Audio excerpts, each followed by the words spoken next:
Chapter 13, A Light in the Attic. Guerrilla warfare. Hiding behind rocks and trees, wearing a mask. I was lying in my bed and thinking about what Steve had said. It seemed crazy to me, yet it so made sense too. I was certainly trapped. My family had taken my room away and I hadn't given me a chance to fight back. Then I began to think about the people who fought in the Revolutionary days. Who were they fighting? The king. And the king was kind of a father to them, or maybe even a grandfather. He was certainly the biggest big shot of 1776, that's for sure. And yet they fought for their rights. They took a chance and stood their ground in Lexington and Concord and fired the shot heard round the world. But you don't shoot at your grandfather, not in my family anyway. It was hopeless, but then I got a funny thought, and another one, and the whole idea of what I could do became clear to me. Chapter 14, War is Declared. I scouted around and when nobody was looking, sneaked down to my dad's office in the basement. It was a mess. There was 3 lights in the ceiling, but only one of them worked. Dad had put down the floor himself and some of the tiles were loose. There was a sink in the tiles near the bathroom, but it didn't work. Nobody knew how to fix it. Lucky for me, all I wanted was to use Dad's typewriter, and that was working.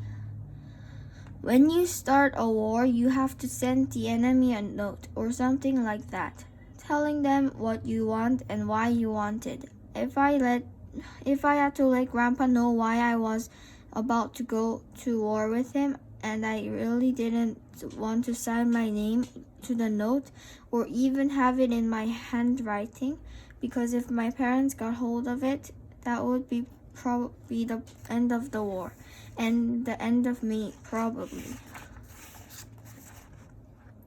I stuck a piece of my dad's scrap paper in his typewriter and began. Here's what I typed.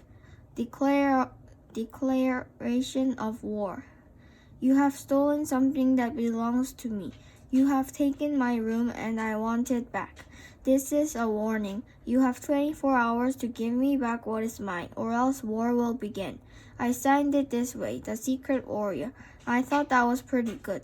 The note sounded hard and tough, like I really meant business.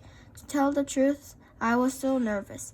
My hands were shaking, and then I thought Grandpa would certainly show it to Mom and Dad. So I put it in a P.S. at the bottom. P.S. This war is between you and me. Don't tell my parents or I'll never talk to you again. Well, I thought, if you are going to start a war, this note was a good way to begin. Now the question was, what should I do with it? I thought about it for a long time. About 10 minutes away.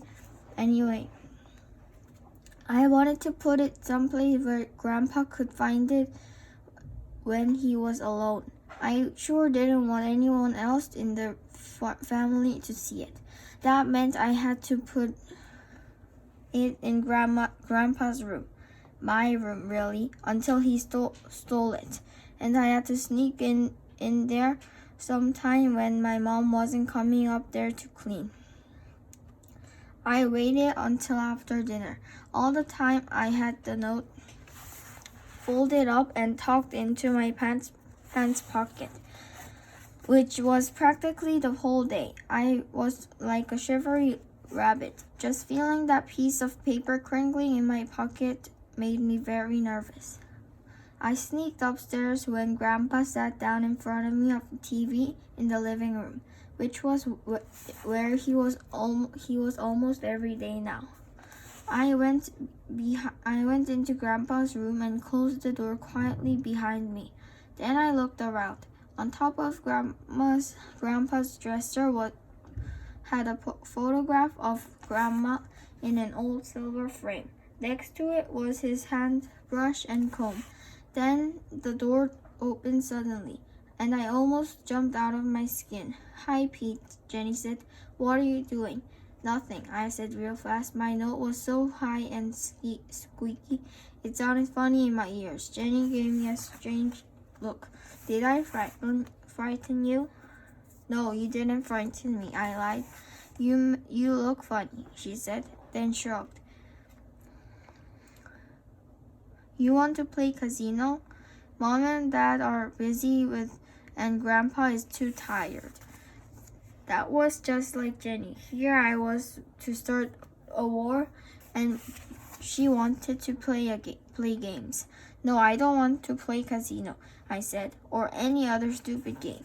Why don't you go downstairs and watch TV with Grandpa, or read a book, or practice ballet, or do anything instead of coming up here and bothering me?" She looked at me for a long minute. "Weird," she said. "Totally weird." Then she walked out of the room. If this was how war is, I thought I wouldn't make a very good soldier. I took the folded note from my pocket, unfolded it, and stuck it under Grandpa's bedspread and on top of his pillow. He'd have to be blind not to see it. So he would surely read it tonight, and then the war between us would start. I felt nervous about it, but not too much. Whatever was going to happen, I was ready for. Then I went downstairs to my stinky room and threw a tennis ball against the wall about 40 million times. Chapter 15. It takes two sides to fight a war. Well, it was a lot of fear and worry over nothing, because Grandpa didn't say anything or do anything about my note. So not the next day anyway, or the day after that. I didn't know what to do. Here I had declared war and written a note, and my enemy totally ignored the whole thing. It looked like it was going to be the shortest war in history. That day and the one after, I followed Grandpa around and gave him plenty of chances to talk to me when nobody else was around. I even sat through a whole afternoon with him while he watched those stupid soap operas on TV. Later, I went to the candy store with him when he wanted to buy some cigars. It took forever to walk 2 blocks because Grandpa just limped along so slowly. "Is there anything you want to say to me?" I asked him on the way back. He grinned at me. "Only that I like your company, Petey. You are very easy to be with." "Isn't there something you'd read lately you want to talk about?" I asked. "Like a note," I almost said. "Just the newspaper," he said, "and there's so much bad news in it. I try not to pay too much attention." I was learning something about Grandpa. He was the world's most best ignorers, and my fight to get my room back looked like it would never even get started. Chapter 16. The First Strategy Conference. "You're so stupid. It's amazing you can live," Billy was saying. We were at his house playing his game, Stratomatic Baseball. Steve and I had one team, Billy and had the other. Naturally, Billy always fixed it so that he had Babe Ruth and Ty Cobb in his team. Naturally, Billy always seemed to win. "You don't start a war with a note," Billy said. "You think the Japanese sent a note before they attacked Pearl Harbor, dear United States? Pardon us, but we are going to sink all your ships. Sorry." "Are you sure your grandfather got the note?" Steve asked. "Yes, he couldn't miss it. It was right on his pillow. Maybe it fell out when he took the bedspread off," Steve said. "Then where would it go?" I said. "On the floor. out the window? It was a big piece of paper. It didn't just fly away. You have to attack, Billy said, not just writing a polite note. Blam, drop a bomb. Wham, hit him with the rocket. I'm not going to bomb my grandpa, I said. Then what are you going to do? Steve said, in his slow and careful way. His eyes seemed to be laughing at me and as he waited for me to answer. I'll do something, I said. Some more, Billy said. Meanwhile, he threw the dice, and his all-time all-star team scored. 2 more runs on a double by Honus Wagner. It's time you got started fighting. All of a sudden, something clicked in my head. Before I knew it, I began to laugh. Billy and Steve looked at me as if I've gone nuts. Thanks, Billy, I said. Thanks a lot. Time I got started all right. Time sure enough. And then I told them what I was going to do. Chapter 17, Night Attack. I really figured that I wouldn't be able to sleep at all that night, but I was wrong. I set up my AM/FM digital clock radio for 2 o'clock in the morning before I clicked off my reading lamp. I guess I must have tossed and turned for a while, thinking of what I was going to do and being nervous about it. But when the radio came on playing a Beatles song, I was fast asleep. I put the light on, shut off the radio, and looked at the note I had prepared one more time. This is what it said. People who steal other people's rooms should not sleep well at night. Surrender my room and the war will be over. The Secret Warrior. I took my flashlight, put up my slippers, and went out into the hallway. Down the stairs to the 2nd floor, I sneaked, slow and careful, trying not to make any noise. The house was so quiet. It was weird. At the bottom of the stairs, I paused for a moment. My heart was beating a thump very loud in my chest. To tell you the truth, I felt uncertain about what I was going to do to Grandpa.